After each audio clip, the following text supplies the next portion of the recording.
Les presentamos el análisis jurídico de las asociaciones civiles que controlan el ejercicio de las especialidades médicas en México. Para este análisis tenemos al licenciado Soto y al licenciado Contreras que nos presentan el análisis. Gracias. Bueno, es importante y muy específicamente en el tema de salud, para poder hablar de estas autoridades, es la Academia Nacional de Medicina y la Academia Mexicana de Cirugía. Estas dos asociaciones le dan vida a una acción que tiene un auge y un control muy importante dentro de la materia de salud de nuestro país, que es la CONASEM, que es el Comité Normativo Nacional de Consejos de Especialidades Médicas. A través de estos dos entes se crea un comité mediante el cual el propósito fundamental en su momento era que se pudiera, en su caso, realizar la certificación de todos esos profesionistas que tenían una especialidad médica. Aquí es importante recalcar que para poderse generar esta situación, de alguna manera hubo una confabulación entre algunos doctores y algunos legisladores de la 60 y 61 legislaturas, que obviamente valiéndose pues de las relaciones y del poder legislativo con el que estaban investidos, se confabularon para poder generar un negocio muy pues redituable, ¿no? Como lo es obviamente pues limitar la expedición de cédulas profesionales de especialistas médicos, y para que obviamente se pudiera cobrar pues por la certificación y recertificación para que estos médicos especialistas puedan ejercer obviamente sus especialidades. Esto obviamente se pudo dar pues con la anuencia y con la expectativa omisiva de parte de funcionarios públicos de la Secretaría de Salud de ese entonces. Estamos hablando más o menos de 2010, 2011, cuando se empezaron a generar el impulso de estas iniciativas. Básicamente, las iniciativas que dieron pie a las reformas que más tarde se publicaron en 2011, pues fueron generadas por los grupos parlamentarios del Partido de Acción Nacional y también fueron generadas pues, por el Partido Revolucionario Institucional. Esto obviamente con la intención de incluir estos rubros que mencionamos hace un momento en la Ley General de Salud y de alguna manera valiéndose de un falso estandarte de protección a la salud y para elevar el profesionalismo de los médicos especialistas. Y sobre todo para limitar de manera demasiado drástica quienes pueden ejercer actos quirúrgicos. Okay.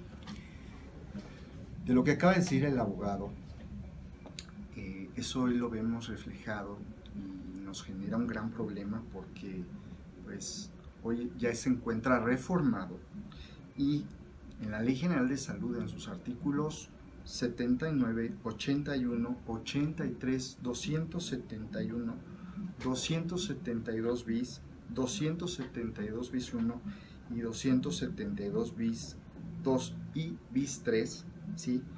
Podemos identificar que a este ente llamado CONASEM pues se le atribuyen una serie de facultades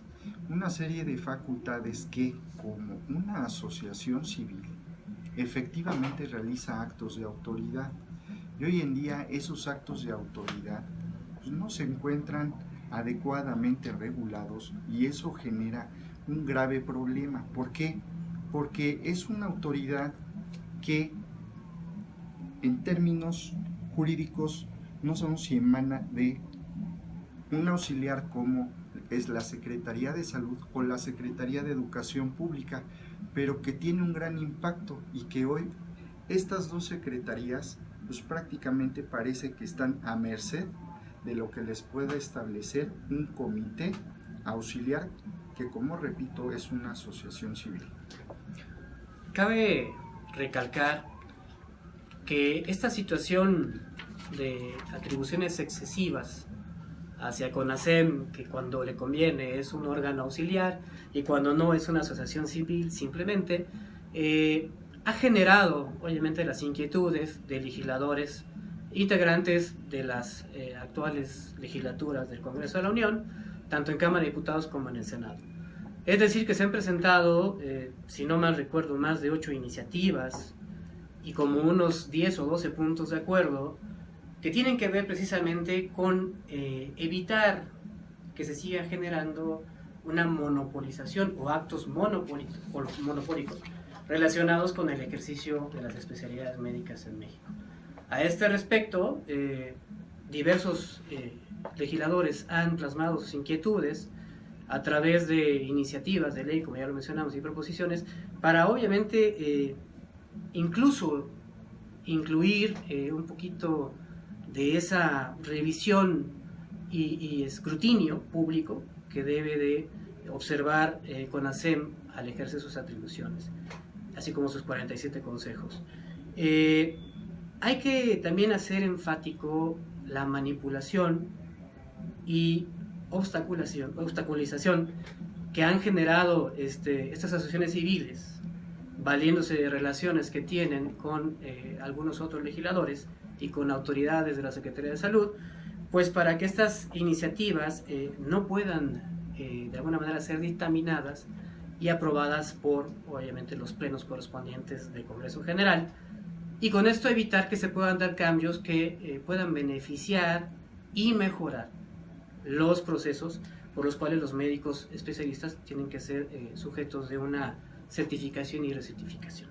Esto obviamente ha impedido que hasta el momento se pueda materializar una reforma en la Ley General de Salud, pues que de alguna manera evite o controle o de alguna manera supervise de una manera más eficiente a entes como CONASEM y sus 47 consejos. CONASEM, al darle vida a nuestra legislación en materia de salud, pues trae aparejado lo siguiente. Se conforman 47 consejos. Estos 47 consejos, quiero comentarles que pues son los que se dedican a certificar a cada uno de los especialistas que se encuentran agremiados a este tipo de consejos.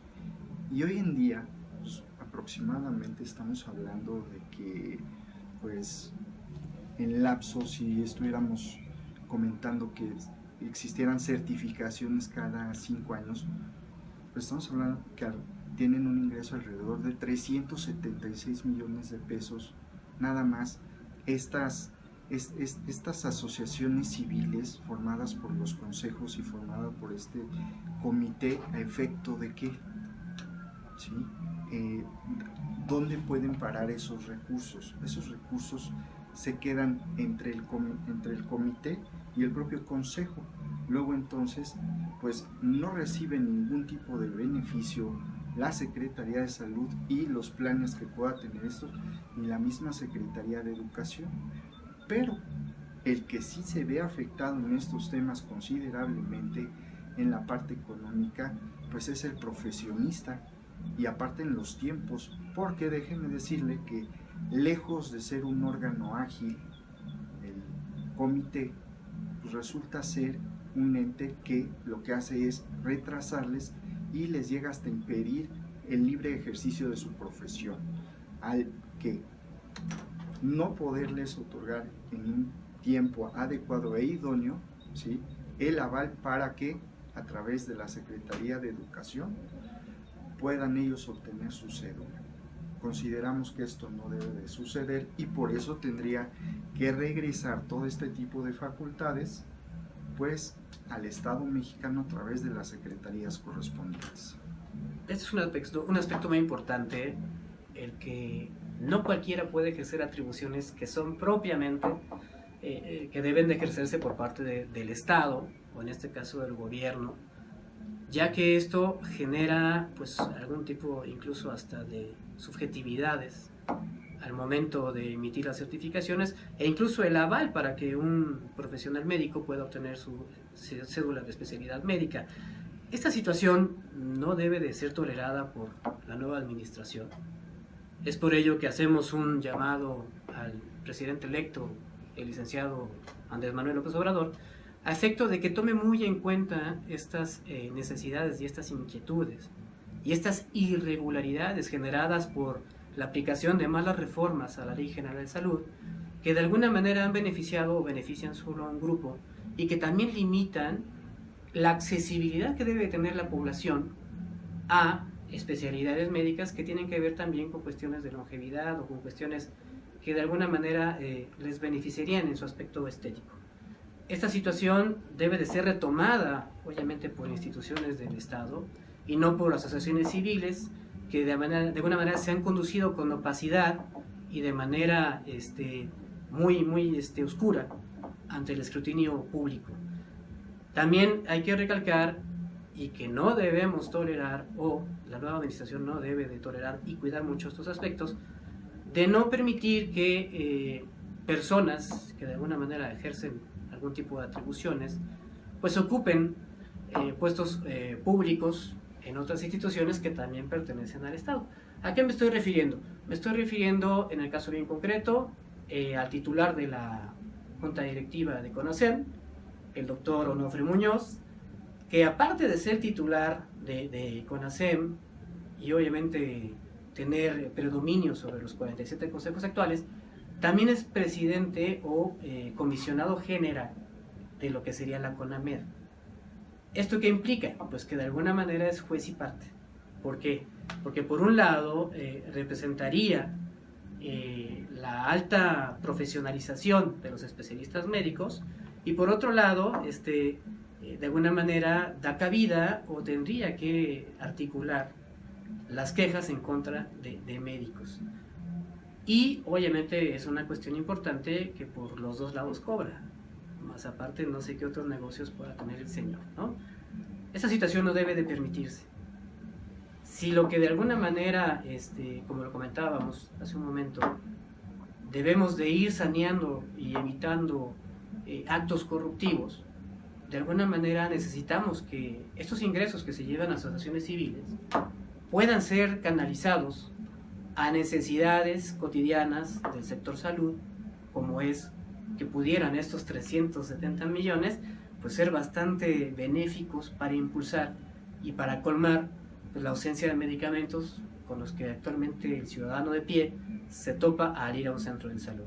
Además de que esto también este dinero podría de alguna manera ir al presupuesto federal y también ser canalizado para invertirlo en la infraestructura hospitalaria y también pues capacitativa de los especialistas médicos de México, ¿no? Es un aspecto importante a recalcar. Claro. Bueno, me permito yo concluir con lo siguiente. Creo que México hoy se encuentra ante un gran reto y ese gran reto lo deben de tomar nuestro poder legislativo a través de la Cámara de Diputados y Senadores, a efecto de que pues vayamos hacia una circunstancia en la cual se pueda hoy en día todos los médicos que cursan una especialidad, una maestría, lograr realizar su práctica profesional en forma libre y de acuerdo a los planes de estudio sobre los cuales ellos recibieron sus conocimientos y se pueda corregir todas estas reformas que en su momento fueron realizadas, pero que el impacto nada más beneficia a unos cuantos y no al gremio médico, que debe ser el que se debe beneficiar con toda esta reforma y aparte de ello en beneficio de la salud de los mexicanos. Es muy cierta esta situación en la que estamos ya cerrando este capítulo y es importante resaltar que en la medida de que haya un poco más de libertad en cuanto al ejercicio de especialidades médicas, esto implica un beneficio directo para la sociedad en general, ya que obviamente lo que necesitamos en México es tener un mayor número de especialistas médicos. Y esto obviamente da o genera la accesibilidad para el ciudadano de pie, ¿no? entre más especialistas tengamos, obviamente más cobertura se podrá dar a la población en general. Muchas gracias. Muchas gracias.